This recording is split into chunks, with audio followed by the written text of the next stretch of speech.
இன்றைய அன்றாட தியான வார்த்தைகள் மூலம் பாவம் என்றால் என்ன என்று பகுதி 2 பார்ப்போம். ஒருவன் நன்மை செய்ய அறிந்தவனாயிருந்தும் அதை செய்யாமற் போனால் அது அவனுக்கு பாவமாயிருக்கும். யாக்கோப்பு 4வது அதிகாரம் 17வது வசனம்.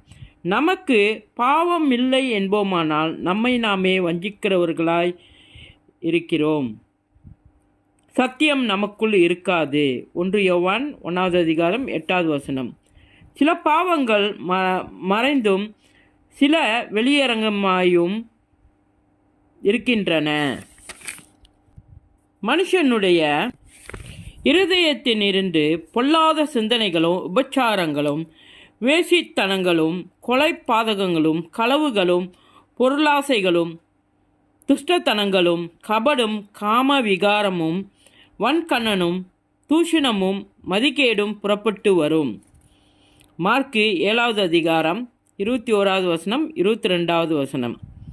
இப்பேற்பட்ட பாவங்களொன்றும் என்னிலே இல்லை என்று ஒருவரும் சொல்ல முடியாது.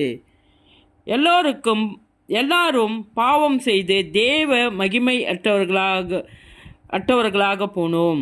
ரோமர் 3வது அதிகாரம் 23வது வசனம் என்று வேதம் கூறுகிறது. இயேசுவின் நாமத்தில்.